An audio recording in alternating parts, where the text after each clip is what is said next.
It's 64 boy. Scratch.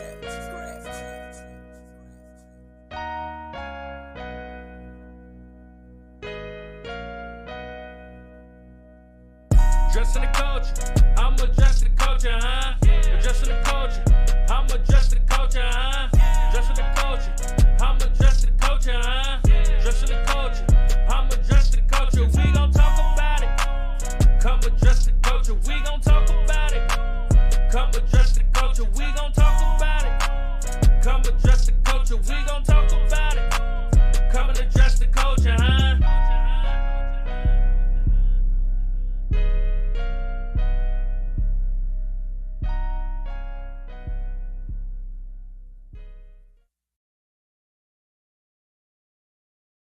Brick by brick, you get your boy Big Wall, and you already know the vibes when you see my man PSTOCK next to me. Y'all know what type of time we on. We are here to address the culture, and that's what we here to do, right, P?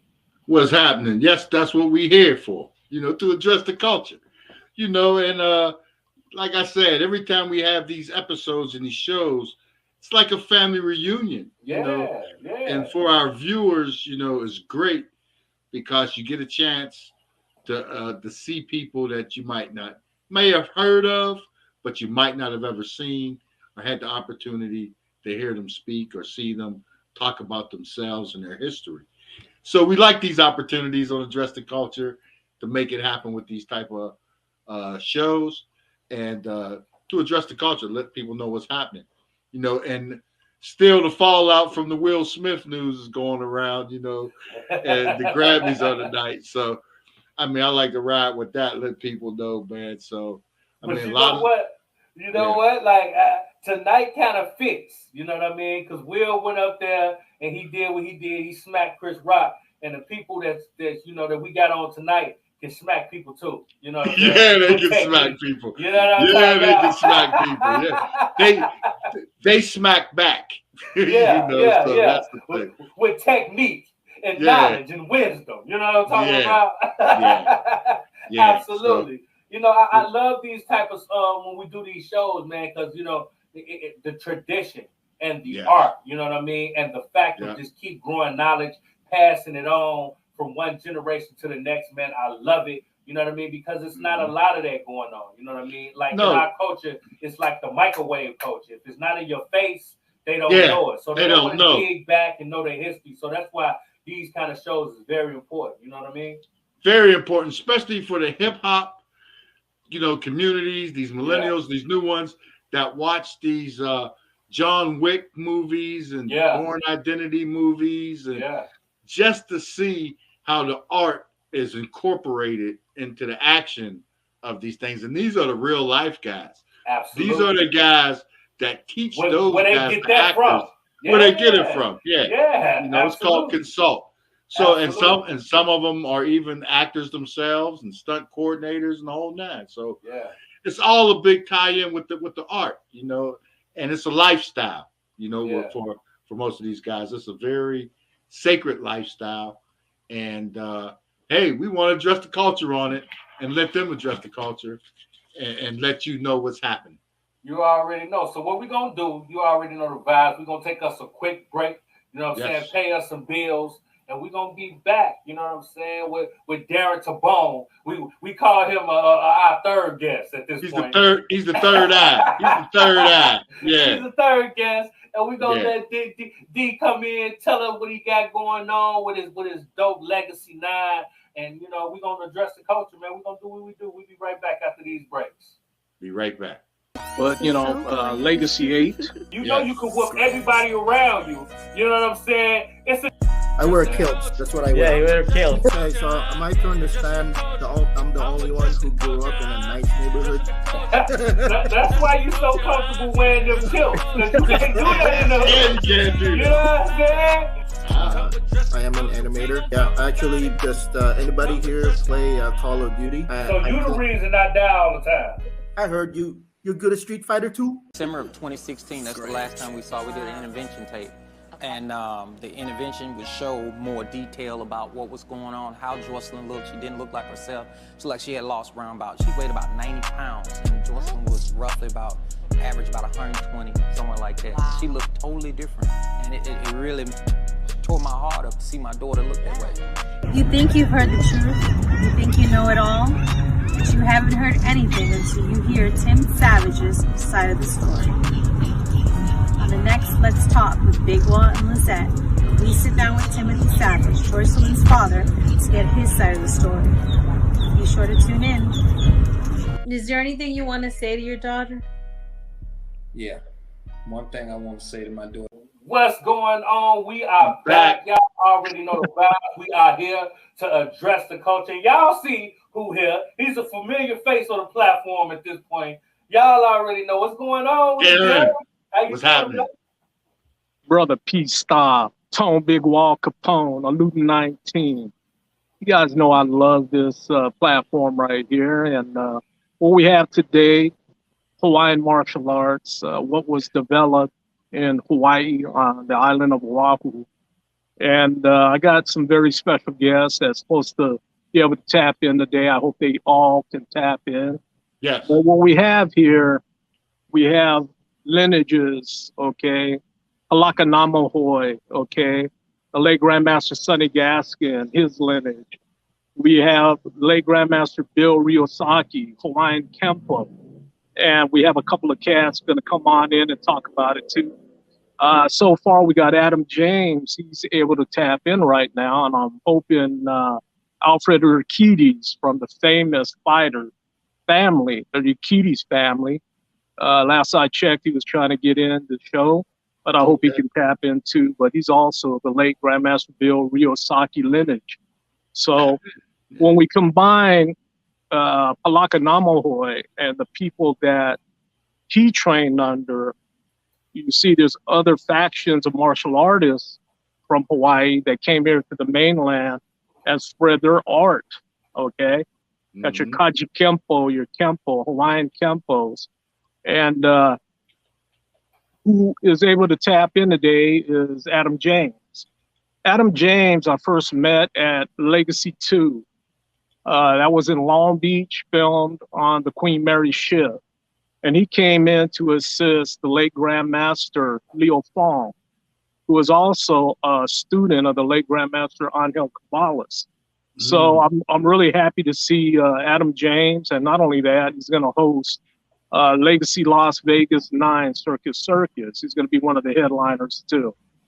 Great individual. He was raised, I believe, born and raised on Oahu. And as a young child, he got to train under the, late Grandmaster Bill Ryosaki, amongst others, as a young child. But I believe he played for UH2 football team, and he came here to the mainland and did his thing and continued training the martial arts, as well as he got involved with film too, several different parts that he has played in film, and he's just a great guy. And, I welcome on board. And of course, we got TASI, born and raised on the island, trained judo on the island, but was also amongst all the Filipino escrimadores at the time when he was young coming up, and got to meet several of these old grandmasters from Hawaii. But also, he lived with the late Grandmaster Tony Ramos. He's like family to them. So in being part of that connection, he got to see everything going on as a young man. And plus, he trained also under the late Grandmaster Angel Caballas. And he's been training with my organization now for over 10 years too, to help keep sharp in the Serrata Eskrima as Angel's disciples and all these years later.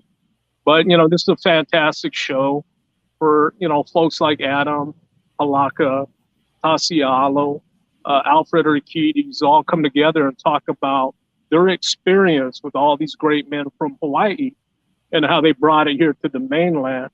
And these guys all got to train with a lot of these men. So this is a wonderful show to present these guys and to talk to Big Tone and PSTOCK, and get to talk about their experience, their lives.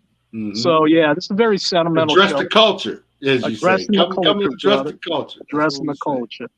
And I'm really crossing my fingers that Alfred Aristides comes on. I hope he could tap in, because he's a very unique individual, come from, you know, a very, very famous fighting family. His sisters, his brothers, they're all fighters, bro. All of them are fighters. So I'm hoping he could tap in. But in the meantime, brother, you know, we got a couple guys on here, and let's address the culture. Let's address the culture. You know, let's address it.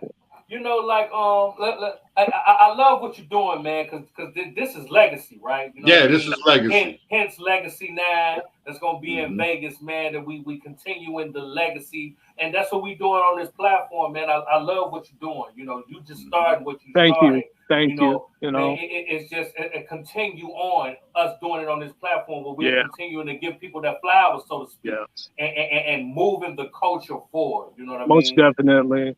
But you know, one of my first senseis, he was also my dad's teacher, Shihan Rodney Hu Sensei. Yeah. That's who I trained with as a young kid. That's who my dad advised me to train with, along with my brother. Yeah. And, you know, if you've ever seen that movie, The Last Samurai, okay? Yeah. The guy who played the main character, if I can explain Sensei Hu as what kind of personality and how did he carry himself, he carried himself just like that. He still carries himself like that today.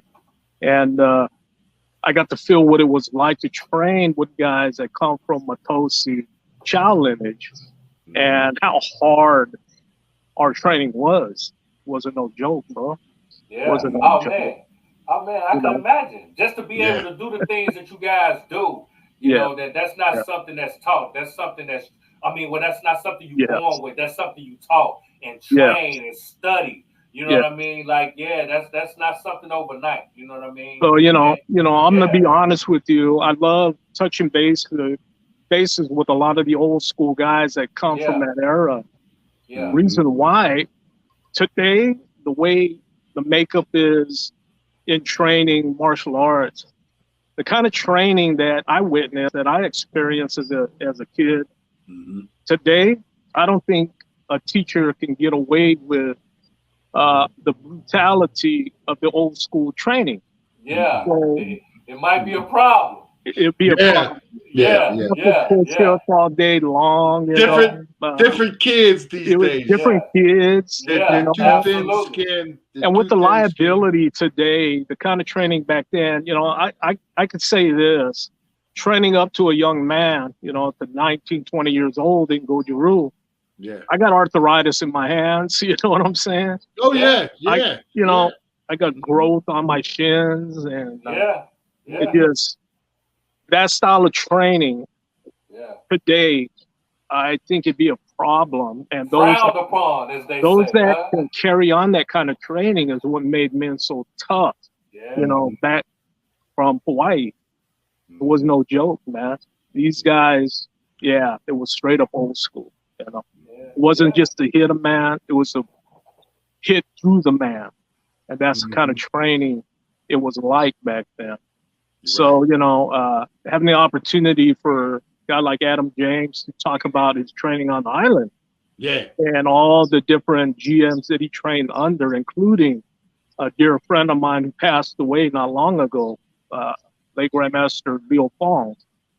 It's going to be really interesting to hear what he learned on the island, coming to the mainland, and training all these years here too. So, Adam James, you know, I'm so happy he tapped into the show, but I hope Alfred Aristides could tap into the show too.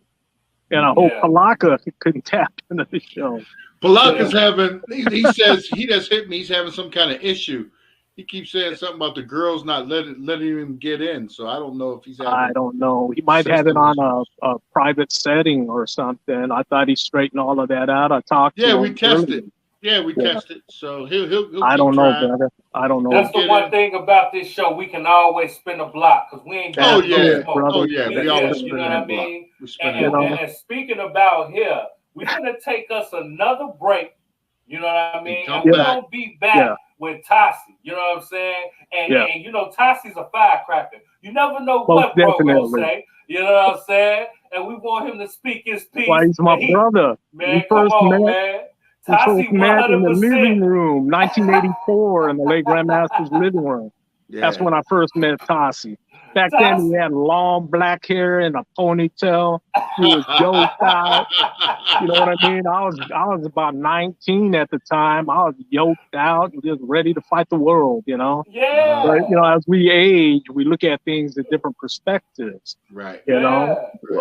We look at the beautiful experiences of training amongst all these great legends. Yeah. And then being able to get on this show and talk about it. Yeah. Okay. You know, TASI gonna come through and address the culture. You know what I'm saying? Definitely. You better believe that. You know what I'm saying? So we're gonna take this little small pause for the cause, and we'll be right back with the one and only TASI. Okay. You know what I'm saying? Let's go. Let's do this, brothers. We'll be right back.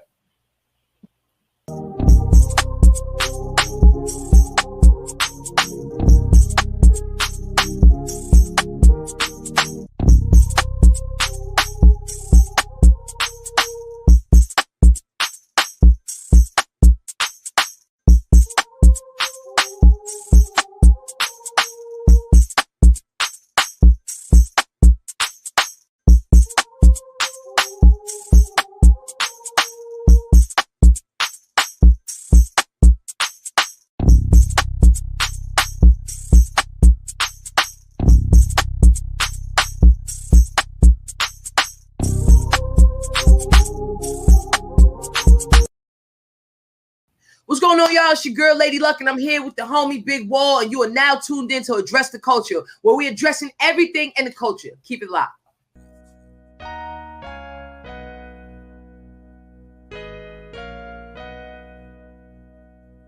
Addressing the culture, I'm addressing the culture, huh?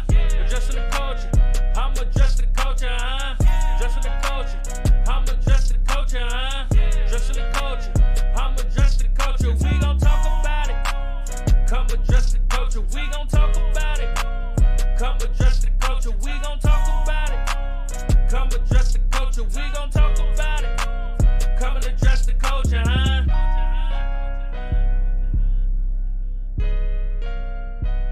Young and AZ, man. Stay tuned in, man. We just getting started, man. We addressing the culture. You already know the vibes. We are back. And we are here to address the culture. Now, if you see on the screen, we done added the one and only TASI to the building. What's going on with you, TASI? How you doing, bro? I'm doing fine, and I'm blessed to be here tonight. And I'm glad we're doing the show, and we have a chance to share the history of how martial arts really came to America through Hawaii, through California, and established itself. Yeah. Mm-hmm. Yeah. That's big. It is, man. Can you kind of take us, because we was kind of speaking on it before we went to break. Just what you seen from back then when you started and how tough it was until now. When we talk about the tradition, the art, the technique, just overall, what are some of the difference you see from then to now? Yeah. Well, the other day, Darren and I were talking about his training. The difference with back then and now is, as Darren said, I'd have bruises on my palm and the back of my hand. Yeah.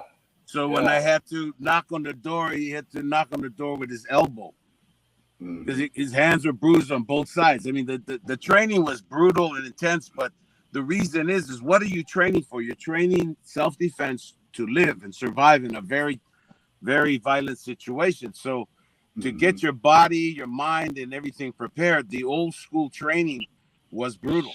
And the reason they call it Kung Fu, if you watch those old Chinese movies, Kung Fu means hard work. And if you watch those old Shaolin movies, you see all these monks doing laundry, carrying water, and that was all part of the training because it builds your muscles and your frame for fighting. And so even now, if you go to Shaolin temples and you watch how they train, the training, like Darren says, it's brutal. But it's not brutal to the point where they're using it to torture you. They're using it to condition your body for extreme violence. Yeah, combat, pretty much. Yeah. Combat. Yeah. And so, what Darren's talking about is teacher. Sensei who is like, I wish I got a hold of Banky. Just like this other black martial artist we know, he's also from that same basic lineage, which goes back to Chow. Chow and Mitoshi were the guys that brought it from. They were a combination of Okinawan, Japanese, and Chinese all put together. Yeah. And then the guy, so it was like that. Hawaii was just a perfect place. At first, it was Hawaiians, natives. And then, of course, the Americans came and they wanted to exploit it for business. In doing so, talk about it then, TASI. So when they came in, what happened to a lot of indigenous cultures were these visitors came in with germs, and a lot of my ancestors, a lot of people, a lot of native people, they succumbed to the germs and diseases and died.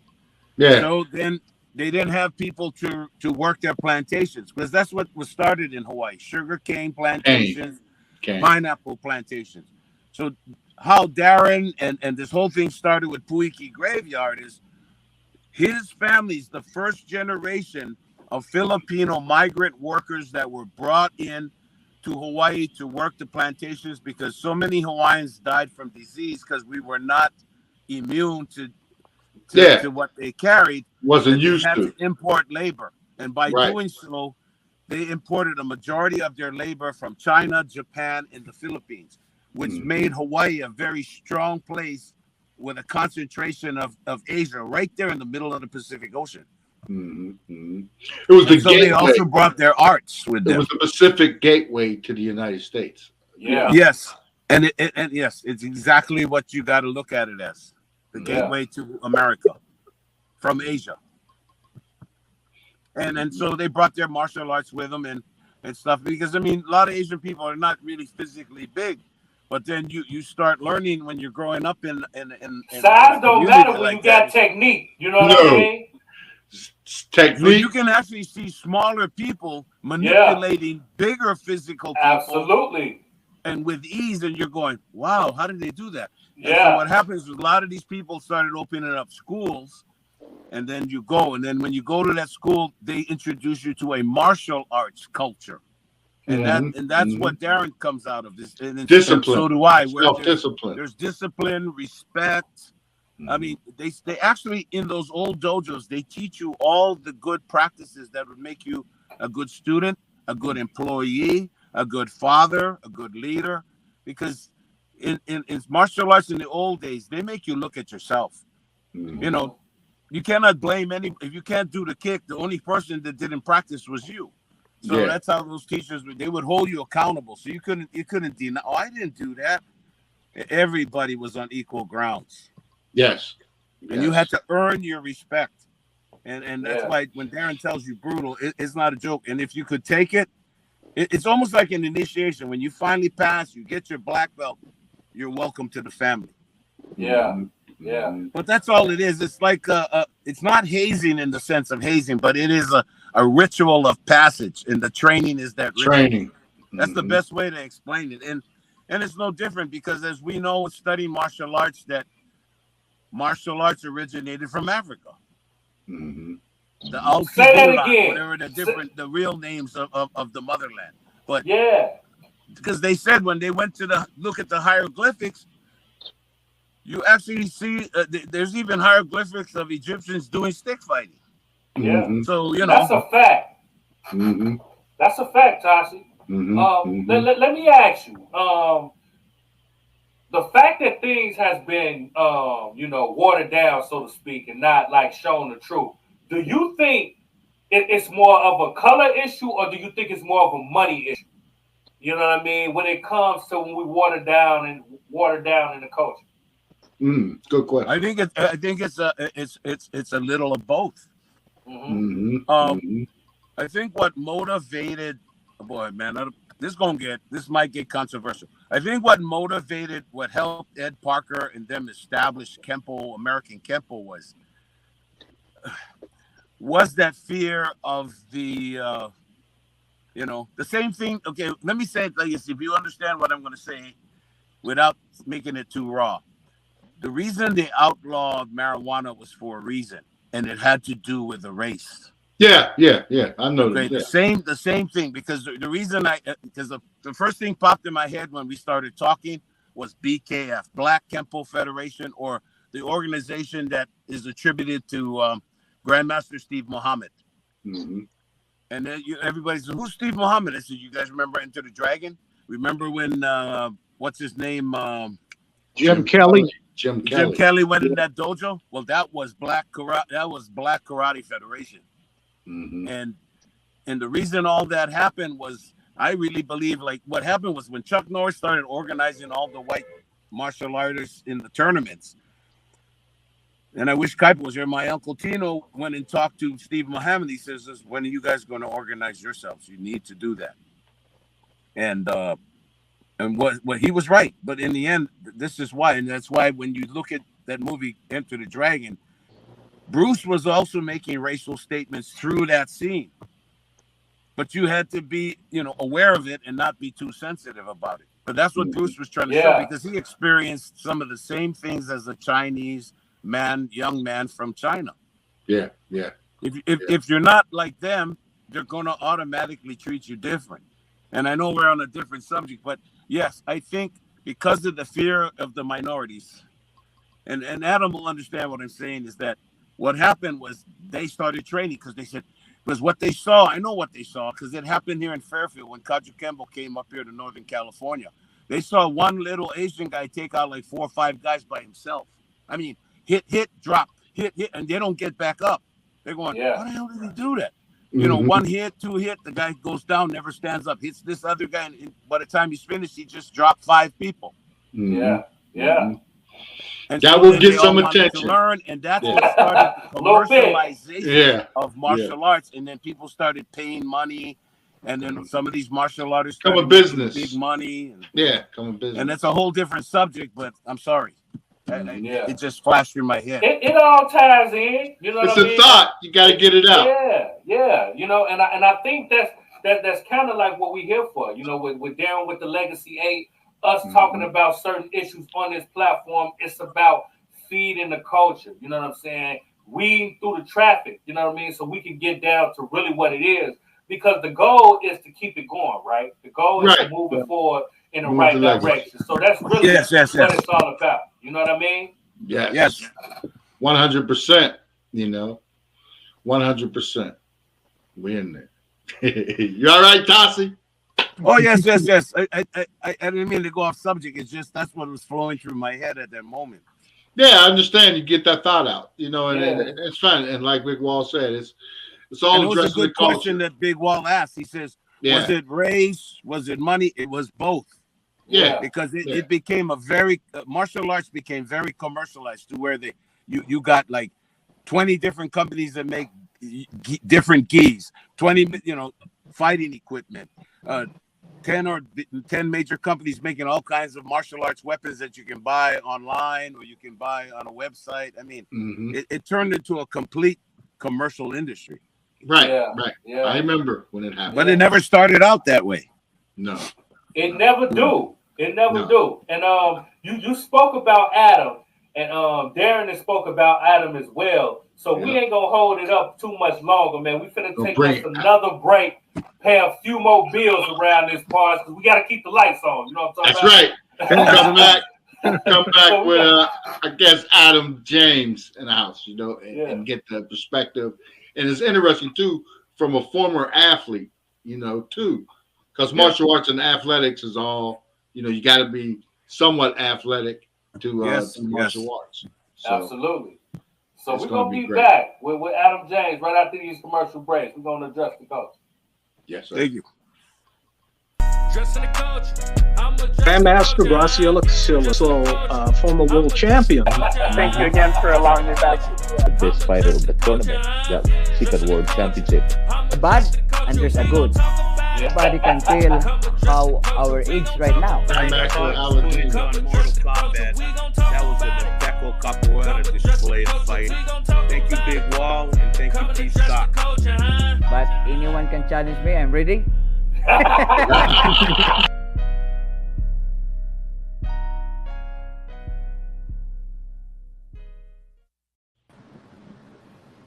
we are back. We are here to do what we do, address the culture. Now, we got Adam James in the building, man. Welcome to the show. How are you doing, brother? I'm fantastic. It's great to see everybody. It's an honor to be here. Thank you very much for having me. Man, no problem, man. We love having you on a platform, and we want to hear your story, man. Sure. So for those who might not know who you are, you know what I mean? Who is Adam James? Well, I wasn't actually born in Hawaii. I was born in the New York City area. I moved to Hawaii when I was about 8 or 9 years old. My father had been a Navy officer, and then we ended up living in Honolulu, and I went to Punahou. And I grew up doing martial arts. My brother was a black belt in Sensei Kotaka's International Karate Federation. I was in that school for a bit, and I did a bunch of other things. My good friend, Scott Morimoto, was Mito Yurihara's personal assistant after Mito retired and moved to Hawaii. So we got a lot of the Bruce Lee influence there through Mito. And then I played football through high school at Punahou, and I was very fortunate to do well. And I got an athletic scholarship to play at Northwestern University in Chicago. So I have a Chicago connection with you. Yeah, Northwestern. He's a wildcat. He's a wildcat. And I'm also really proud to have been a recruit of the very first African-American head coach in Big Ten history, a man named Dennis Green. Oh, and, yeah. And Denny was a real special person. He was a big influence on my life. He's the one that picked me out of Hawaii, brought me to Chicago, and you know, that time in Northwestern's history doesn't get a lot of respect because we were struggling as a program, but Denny deserves respect. Yeah. Denny was the one who came in and turned the program around. Yeah. At the time, he was the running back coach for the 49ers under Bill Walsh. And when he was hired at Northwestern, he came in and he put in that offense. They call it now the West Coast offense, but back then it was called the Bill Walsh system. Talk it. Say that. You know what I'm talking about? Give the history. So it was a pleasure training with him, playing under him. And then actually I played under another terrific coach named Francis Pay. And Francis took over for Denny when he left, went back into the NFL. And Francis Pay, he was also amazing. He was the second African-American head coach in the history of the Big Ten Conference. And Francis was an amazing person who was the #1 draft pick out of the University of Missouri by the New York Giants. He played under Vince Lombardi. And he was just a fantastic coach and man. And then I moved back to Hawaii, and when I returned there, I got back together with my good friend Scott Morimoto, and Scott said, there's a guy here in Honolulu we've got to train with. I'm already training with the guy. You got to come down and train. And his name was Mike Della Vega. And Mike was a very unique person in Hawaii martial arts history. He was, first of all, he was a family member of the Chojin Miyagi family. So he was Miyagi family Ryukyu Kempo, Okinawan Kempo, and he grew up doing Ryukyu Kempo as a kid. And then his good friend is Kenneth Funakoshi, and Kenneth was a relative, of course, of Gichin Funakoshi. And at the time, the way the Kaju Kempo school was being run by Adriano Imperato was, the rule was the doors got locked when the class started. So if you were late, you couldn't come in. But if you were in there, you couldn't leave. And the old saying was, class was not over until there was blood on the floor. And that's the way they trained every day. And at that time, there were no women or children allowed in the class. But they made an exception for Della Vega and Funakoshi because of their family connections, and they trained as kids in that system. So Della Vega was one of the last Kaju Kempo students coming out of that. And then for him, he joined the United States military. He became a long-range reconnaissance officer during Vietnam, and he actually trained Green Berets and Special Forces officers while he was there. And then he returned to Hawaii and opened up the school called the Hawaii Shinkan Okinawan Kempo Karate Dojos.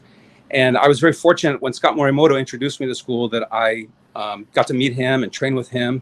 I rose through the ranks and eventually became chief instructor for the school and came to the mainland to open up dojos for Hawaii Shinkan. But it's always my foundation, Hawaii Shinkan, Hawaii martial arts, the Kempo and the Karate and the Jiu-Jitsu. It was all combined in there. It was not separated out. You train this, you train that. It's all one, it's all integrated. And that's where I got to meet another amazing person was Leo Fong. When I moved to the mainland, Leo became my good friend. We started doing some movie project stuff together. And he became obviously my mentor and a tremendous influence on my life. And I got to train with him in his systems, Wei Kundo, Chi Fung and modern eskrima. And that's where the Filipino martial arts comes back in. He, of course, trained with Angel Cabalas and also with Remy Presas. And then Leo kind of took all that he learned from Angel and from Remy and he put it together in his system, modern eskrima. And one other guy I want to share with you guys that has a Hawaii connection you guys might not know about.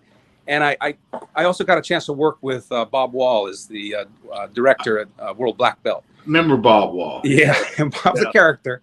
Yeah. And not everybody, loves Bob, but other people do, and whatever. He's a martial artist. But Bob and I had a moment when I first went in for my interview. I'd never met him before, and he learned that I was from Hawaii. And he said, "Oh, there's a guy in Hawaii. He's a really good friend of mine." Because Bob had traveled in Hawaii a lot and spent a lot of time there because of the martial arts and everything. And the name came up, Henry Ayao. Well, Henry Ayao was my really good friend at the Outrigger Canoe Club. I worked for 5 years as the fitness center, the weight training director at the Outrigger. Yeah, That's right. Training all the paddlers and the surfers and the volleyball players. But Henry Ayao was the minister of Aloha. He was Duke Hanamoku's good friend. And Henry had an impact on my life, sharing more about Aloha, that is the key to greatness. Having the aloha in your heart and sharing that every step, every day. And I remember sitting across the table from Bob Wall, and when the name Henry Ayao came out, we both went, we both knew Henry, and he's like, "Okay, when do you start?" Yeah, that's how it goes. Henry Ayao. Great guy. Canoe Club. Yeah. Yeah, that's the nephew of Eugene Duvachel. Yes.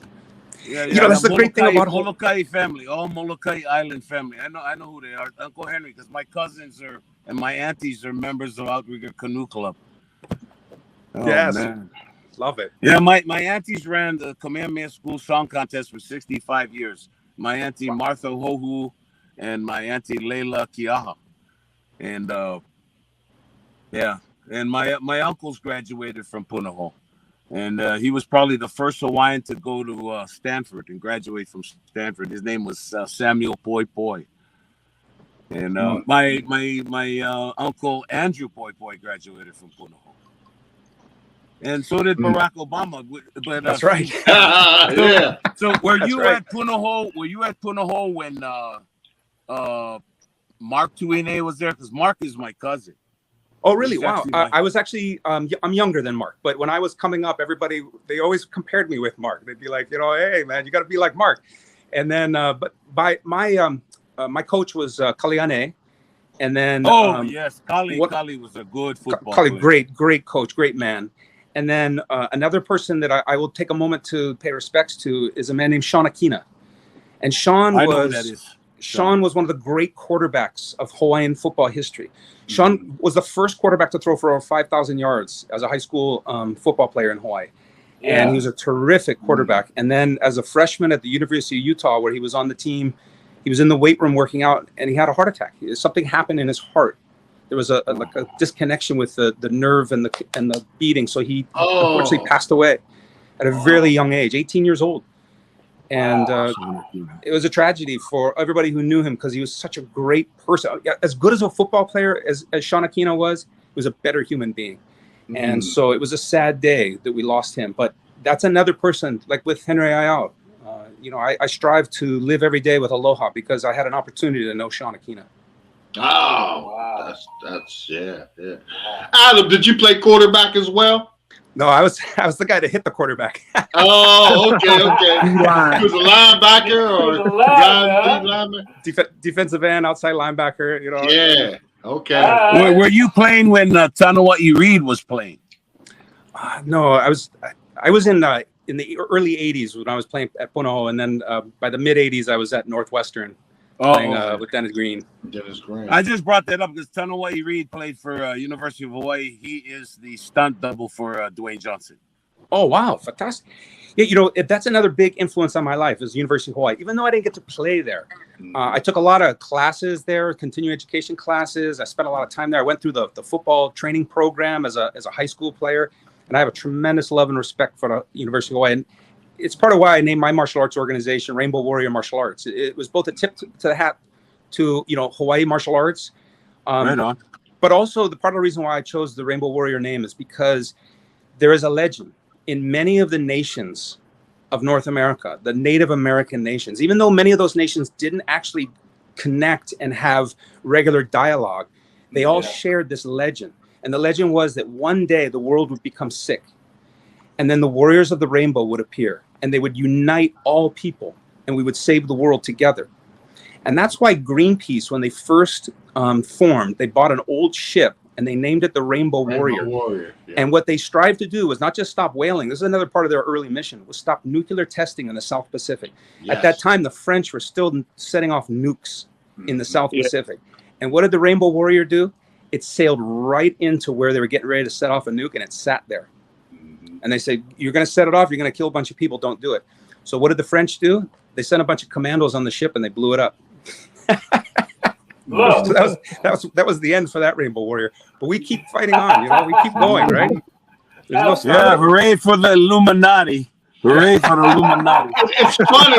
It's funny you mentioned that, because when I was in the Navy and we was going to Australia, yes, we had one of the Greenpeace ships roll up on our ship and hit us with the paint or whatever it was. You know, they got us with the paint and you know, jet in and jet out.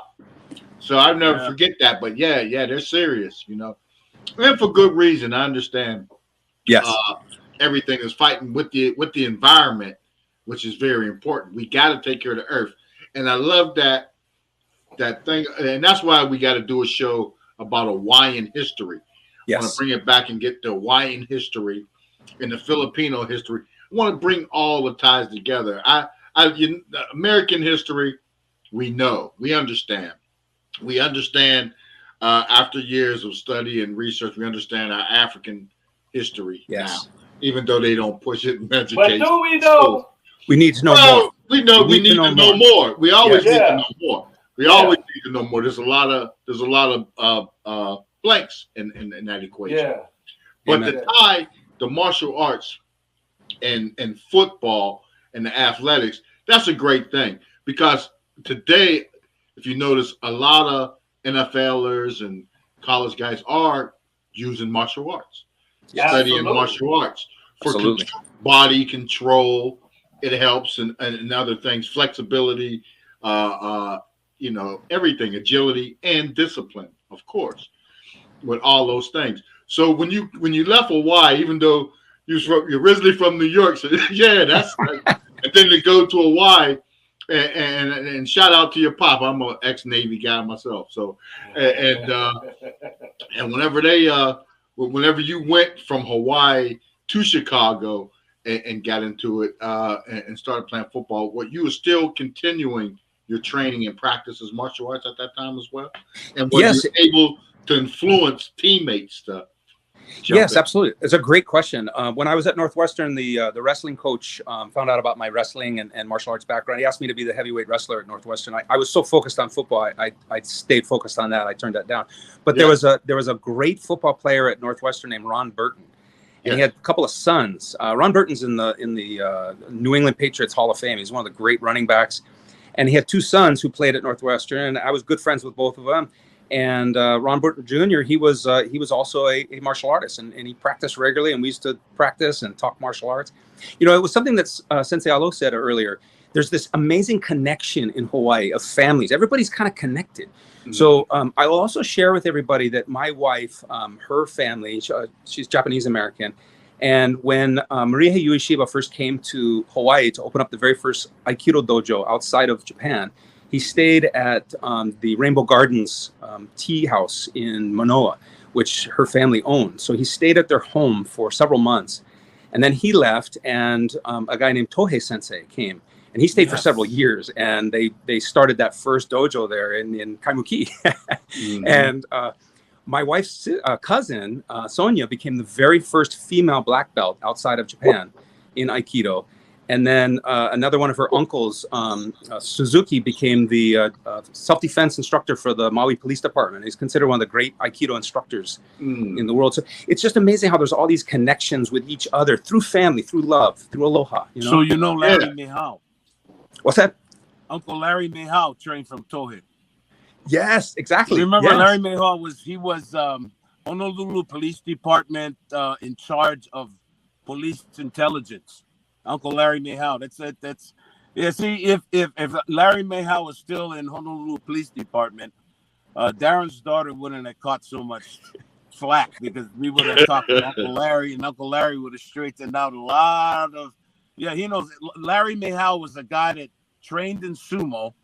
Then he trained under Tohei Sensei, and he was also sergeant of arms through Senator Daniel Inouye to the United States Senate, if I'm not mistaken. Awesome. Love it. That's Larry Mayhow, and his son is a great artist that lives on the Big Island because that's where he's from originally, Big Island. But he was one of those guys that was a black belt under Tohei under Ueshiba Sensei. Yep. That's Aikido is strong, and you heard of Glades, right? Adam James Glades. Yes. They say Prince Hanalei was a black belt of Aikido. The cross-dresser. Yeah. And I heard she laid out a lot of sailors in her day. Yeah. In more ways than one. Now, Adam, somebody dresses like a lady, don't underestimate the ability to defend. Don't get it twisted. That's right. Don't get it Especially anywhere in Asia, you gotta be careful. You gotta be on your side. I want to ask you guys, since we got some heavy hitters on the platform, I'm gonna open up the doors of the church, so to speak. And this question is for everybody. What are some of the differences that you guys see when we talk about the arts, when we talk about over in the States as far as America, in Hawaii and Filipino? Like, what are the differences when it comes to the art, in you guys' opinion? Good question. I think a lot of it's era. A lot of it's the era. What Adam James, Tasialo witnessed, what I witnessed, of the various martial artists that came in or went and fought Korea and then ended up on the mainland. A lot of martial artists that trained under Chow, they ended up fighting in Korea, and then a lot of them did not go back home to Hawaii. They made their lives here in California. So, when you look at the generation of a lot of these practitioners, the old school practitioners, you can see the difference in comparison to a lot of what you see today. But I think the true value of this era is those that are able to keep it alive in the training regimen, because you see a lot of schools today and you see the difference from 40, 50 years ago. And I'm sure Adam and Tasi can relate to what I'm saying. But then again, is liability to run a martial art program today and train a lot of the ways that Adam or me or Tasialo had trained or witnessed back on the island. It's really hard to hold on to the old style of training because of the conditioning, for one. The conditioning, I think, today, some might still hold on to it, but from the old school way, huge difference in comparison to what I see out there today. And, even you can watch tournaments and you can see a lot of these great fighters out there. What's one of the first things you see in a great fighter? Old school. And it's apparent in watching how people even fight. Old school. I mean, you can witness it in MMA, yes, but the old school way, I believe it kind of lessened more for the liability purposes of a lot of the students training. And I don't know, what's your take on that, Adam, Tasi, on the old way from what you come from? Tasi, please, after you, sir. How things are today, Well, I started my journey when I was 10 or 12, I think, and I had to go to the Palama settlement, and I trained from Sensei Jerry Tarutani, and we had to learn all the throws in Japanese, but just the etiquette in class and everything. That's what you don't see anymore. There was etiquette when you train, and Adam knows this. I mean, there was proper respect and respect from your elder students, the ones that were higher ranked, where respect was going both ways. They never abused you or mistreated you, and you always showed them respect because they were higher ranked than you. It was a family setting in the old sensei ways. He's right. And what Adam told you guys, the history is true. There's a picture with Tony Ramos and all those guys in there is Kenneth Funakoshi, because they all trained with Emperado. That is why when Kajukenbo first came up, it was strong, because those guys knew a lot of the Okinawan, what do they call those things? Anyways, they knew a lot of those forms were built in. Mm-hmm. And then you had all the Okazaki influence in judo, and like that's who my teacher trained from, Jerry. And a Palama settlement was no joke. It was the YMCA of Hawaii when I was growing up, and you could take music lessons there. You get your teeth fixed over there. You could learn how to swim. But that's where Kajukenbo was trained on one side, and all the Okazaki judo was on the other side. All of them, the upstairs dojos. They had them on the side of the gyms at Palama. And you get your bag. And I was a kid. I mean, so, and you'd be surprised what you learn as a child. And this is why it's good to train young people and start them off with like jiu-jitsu first. Once you teach a child how to fall, because you're going to fall when you fight. Mm-hmm. Yes. And so when you learn how to fall, what happens is the ground becomes your friend. And once you can be on the ground, because in the Army, many times I got in scraps and I ended up on the ground, but remembering training, I got back up on my feet, and they would shock everybody. How did he? Because even though the guy looked like he was stomping me, the training in judo taught you how to be on the ground and guard yourself against an attack. Get back up right back up and continue. Mm-hmm. But like what Darren's trying to say is that old school is what made Ed Parker, Tino Tuil, those guys had trained the old school way. I mean, Tino and Tiny Lafitte, they were the Lima Lama guys. They were trained, they were Marine Special Forces. Uncle Tino was a hand-to-hand instructor for him, and they were trained in Chinese Kung Fu in Taiwan during the Korean War. After they got out, that instructor recommended them to Los Angeles, Chinatown, to Ark Wong. Ark Wong is the guy that you see in all the Kung Fu TV show series. Doug Wong, Ark, they're all in that. That's all the same connection. Ed Parker, Tino, Danny Inosanto. He knew all those guys were that original group in Los Angeles that ended up getting into the movies, doing the TV shows and everything. Yeah. And it all started in that little place in Hawaii. All these people were coming from Hawaii. There was a big stunt man that used to be in Hollywood named Kim Kahana.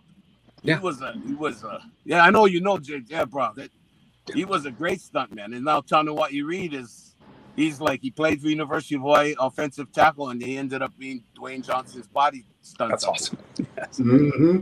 But all those guys have to train, and everybody, if you talk to them, they're all going to talk like what Darren said, old school, because old school teaches you what's really going to happen. If you water it down and you keep it too safe, because fighting in real life is not safe. It's not safe at all. No. Talk to anybody who went to Vietnam. A firefight in the jungle is not safe. Not safe. Yeah. No. Yep. Absolutely. In the street, it ain't safe. Yeah. So, the jungle, Go ahead, brother Adam. I know you got some mana out to share with us. Well, thank you. What I'll also share is that I've always said martial arts will be for you what you want it to be. And so for many people, it's either a sport, just an activity that they do for fitness. There's some who have that wellness, spiritual mindset. That's why they're doing it. And then there's others who have it as we were taught, because it's a lifestyle, because it's self-defense, because it's how we, forge iron in our heart and in our mind and our body. So we become steel, and then we're unbreakable. That's a whole different way of training and taking the approach.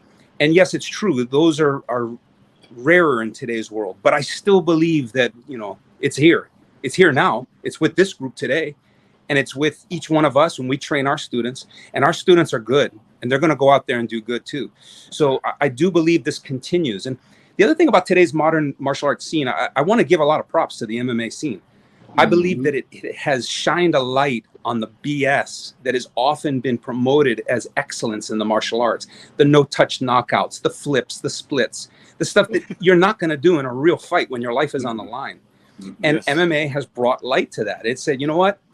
One of the examples I was sharing this with a student of mine the other day was BJ Penn. As a young MMA fighter in UFC, he was up against a guy they brought in from Japan who was a spectacular kicker. And right away when they bell rang, that kicker came on. He did some crazy flip, and BJ Penn, he just kind of pulled back a little bit, waited for the guy to come back down to the ground, and then just went over there and worked him. And to me, I said, that's martial art. That's Hawaiian martial arts right there. That's real heart martial arts. No matter where you are, whether it's Chicago, New York, Atlanta, Hawaii, Los Angeles, Stockton, you fight with your heart and you're going to win. You fight with God, you're going to win. Now, Adam, before we move on from you, how, and related to that, how is the martial arts now that you see incorporated into the movies and TV shows today, and how about that influence? How much of influence of that is carrying over to the youth going? That's a really great question. Thank you very much for asking me. It is one of the fortunate things in my life. I've had the opportunity to work in the film industry. When I first came to the mainland, I had an opportunity to work in the movie Under Siege with Steven Seagal, and I did a fight scene with him. And whether you love Steven or not, he's kind of like Bob Wall. Oh. But it was a great experience for me. And I'll always say I owe him a debt of gratitude, and likewise with Bob, I owe him a debt of gratitude. To me, there's a tremendous growth in that area. In the early stages, definitely when Ed was in the Pink Panther and Bruce was doing his thing, we did see some terrific martial arts, but then it kind of got away from that a little bit. It became more fantastical and less reality based. Yes. But I just recently watched, my son is a young guy, and we've been watching all that Marvel stuff, and we watched that new show Daredevil. And I'll tell you that the martial arts in that was some of the best I've ever seen choreographed for a fight scene. It was terrific. And I did say they did do one fight scene where a lot of it was reality-based, fantastic stuff, and then he would pause and he'd do a jumping flying kick, and I'd be like, okay, I'd leave that out personally, but I get why they're doing it. I want to make it look spectacular, like a video game. But other than that, it was terrific stuff. It looked like Kempo. It looked like Lua. It looked like real fighting going on. So I got to tip my hat to the guys and gals that are a part of that team and the work that they're doing. And I'm really, I'm excited about the future for the martial arts. Between the growth in the MMA scene, the changes and growth we're seeing in the film world, and then it's up to us. It's up to us as the traditionalists, the ones who aren't maybe traditional in the sense that it's got to be a certain style, but in the tradition of it's got to have that spirit, the one that we knew. And when it's lacking, we're going to call it out. That, I feel, is important to continue to call it out, encourage it, and we're going to see it continue to grow and get better and stronger. That's good. And I agree with you on that point. And I think it's programs like this, it's events like Legacy 9 that Darren holds, where we can get grandmasters and masters such as yourself and TASI and Darren and brother Aladdin 19 and everybody else in the building, and then an injection of youth, bring young people that might not have been exposed to it. Because you hit it on the head, Tasi, it's a business today. People are going in to buy their black belts. And it's funny. I've been to a couple of these commercial schools, and it's hilarious because you have parents, just like the little dancing shows they show on TV. You have martial arts parents just like that, that are, sometimes even more aggressive than their children. So it's kind of wild and funny, but all in all, it's headed in a positive direction. And with the movies, and like you said, Marvel is incorporated in there, but Marvel's more fun. But with the movies like John Wick, and even the one that's coming up that came back with the other Keanu Reeves movie, the fantasy movie that's doing. The Matrix. The Matrix, the Matrix coming back. All of these programs, and my favorite, Born Identity. That's related, and those type of shows that always play that role. And I think programs like that will always give life to martial arts, because they'll always incorporate. There's always fight scenes, and there's always somebody. Either it's the protagonist or it's somebody, the enemy that's well versed in martial arts. And everything. So it's great. I appreciate you, you know, taking the time to come out and talk to us and share with us. And we hope to have you again, you know, on the show as well, you know, with your availability. Well, it's an honor for me to be here with TASI and Darren and both of you gentlemen. Thank you again very much for having me. If I may, I just want to also just give a little shout out to Bill Ryosaki. Yes. Darren mentioned him at the very beginning. He was a really good friend of mine. And Bill was one of the great martial artists of America, truly, of the world. Yes. And I wrote an article about Bill for Masters Magazine, and we called it The Warrior of the Rainbow Bridge. Right. Because Bill was, and so is TASI, and so is all these other great martial artists from Hawaii. We were the ones who helped bring that through the gateway. It was the gateway, but you needed to have the gatekeepers, and you needed to have the people who are going to help pass it on. And I'm proud to have been part of that. And Bill Ryosaki was one of the great martial artists of Hawaii. And he's also, of course, a stuntman, an actor. He's been in a ton of movies. Okay. And I really had a great pleasure knowing him. And he's a great guy. Wow, that's great. That's great. That's what it's all about. That is what it's about, man. And Adam, let our viewers know if you have any social media or any things where people can catch what you're doing. Let our viewers know. Absolutely. Thank you so much. RainbowWarriorMartialArts.com. Come check me out. If I can do anything for anybody, I'm available. Just give me a call. I'll be happy to talk. Email and of course train. So yeah. Hey, always training. I'll still train. I got another quick question. Do you do any football camps or anything like that as well with your time, or is it strictly martial arts these days? Strictly martial arts. I am very honored to have worked with a fitness organization called the National College of Exercise Professionals, NCEP. And what we do is we certify personal trainers across the country, and we certify them in a very unique fitness approach, sometimes called functional training. You see this more and more in a lot of the weight rooms. Mm-hmm. We're the guys that rather than sitting on the bench press, we're the guys over in the corner doing those crazy balance exercises, but also it's all body weight training, push-ups, pull-ups, burpees, all that kind of stuff. And then what we did was we actually created a MMA trainer certification a few years back, about 10 years back. And I was very fortunate to have taught it in Honolulu at the Honolulu Club and the Powerhouse Gym. And then we did it in New York City at the world famous Reebok Sports Club, New York. And then here in Los Angeles, taught the program at the Hayatsan MMA Academy, which is owned by Gokor Chevetchian and his teacher, Gene LaBelle. And Gokor's son, Arthur Chevetchian, went through the program as well. And this is the first ever training program where you get certified as a coach in the sport of MMA, as well as a strength and conditioning coach specializing in working with martial artists. Oh. And so if people are interested in that program, if you'd like more information, you can check out the NCEP website, ncepfitness.com. And of course, check me out on the social. Check him out. Check him out. He ain't hard to find. You know what I'm saying? We want to thank you guys for coming on, man. You know what I mean? Yeah. And giving us the story. Thank you. We definitely gonna have to spin a block. You know what I'm saying? Y'all co-hosts at this point. You know what I mean? We love addressing the culture. You know what I mean? And having such dope perspectives when we talk about the arts, because this is what we're doing, right? We want to motivate the culture and keep them understanding that it's technique, it's art, it's legacy. You know what I mean? And everything that we're doing, and we just trying to address it. You know what I mean? Yes, sir. So we appreciate you guys coming on. And what we gonna do, we're gonna take us one more quick break. You know what I mean? And me and Pete, we're gonna close out the show. We're gonna give y'all what we here to do, news you can use, and we're gonna address the culture.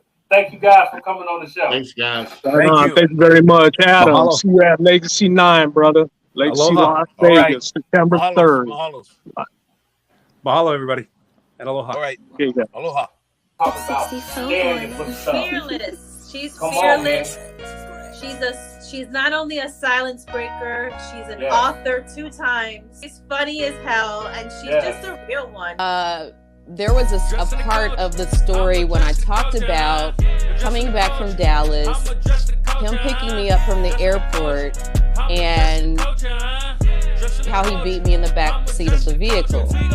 And in the headline on one of the blogs, it's very popular, I'm not going to name, it said, R. Kelly ex-girlfriend says that he kicked her in the back seat of his car and said, bitch, stay out of my business.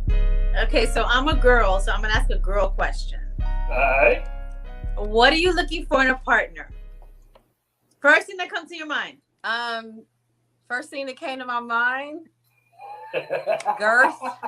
We are back. We are here to address the culture, man. That's what I'm talking about, Pete. You know what I mean? Another great show, another great vibe show. Yeah. that Darren brings through, and it is good to see the evolution of martial arts. And I know for Darren and TASI and even Adams to see it evolve from Hawaii to California and what it's evolved going forward. Yeah. And Darren has a great hand in that with his students as well. And all the Grandmasters influences, you know, have a great hand in that. And it's just interesting because there's a lot of football players I know, and probably other athletes too, that study martial arts. You know, back in the day, it was Kareem Abdul-Jabbar, and with Bruce Lee, and was at the Game of Death, you know, in that film. But you know, I knew like Greg Lloyd and guys that are masters or you know whatever form of martial arts they study today. You know, so however it comes about and that way. And in the service, I used to be stationed with a lot of wannabe James Bonds. You know, guys wanted to be James Bond and Born Identities and all this stuff. You know, for all the wrong reasons. You know, so but this is great. You know, it's great to get these perspectives, and then we're learning the history of these arts as they travel from their origins through Hawaii into the United States. Absolutely. You know, it's great. It's great. That's what we here. Reach one, teach one. You know what I mean? We are here to give you news you can use and elevate the culture. You know what I mean? 100. That's what we're here to do, and that's what we're going to continue to do. Now, you heard from us. We want to hear from you. Like, comment, subscribe, join the culture gang. Let us know how you feel about the guests we had. Any questions you want to ask them, we'll pass on. We might bring you on and let you ask the question yourself. You know what I mean? We are here to address the culture. Like I said, we ain't ducking no smoke. You feel me?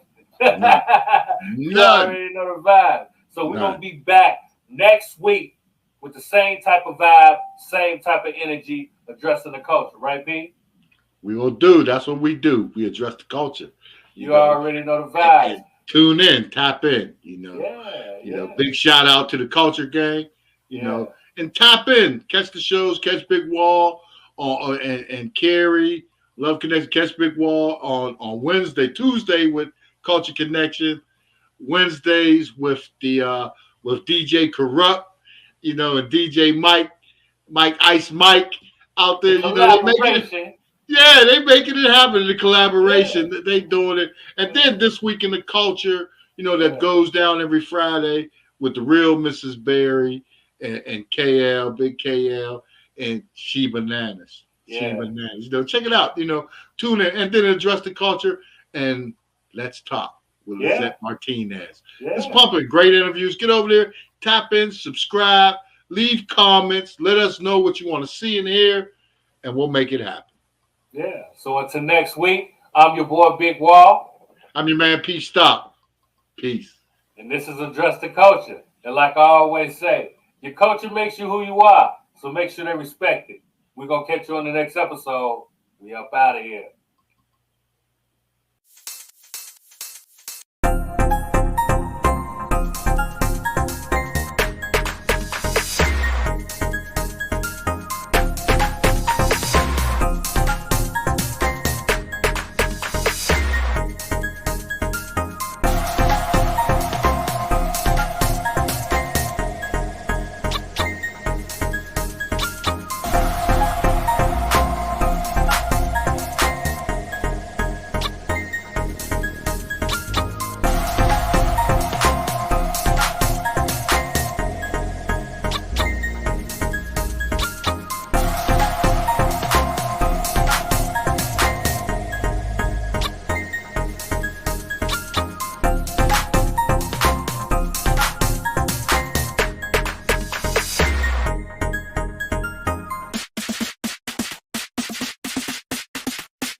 out on hiphoptv.com on YouTube. Shit is fire.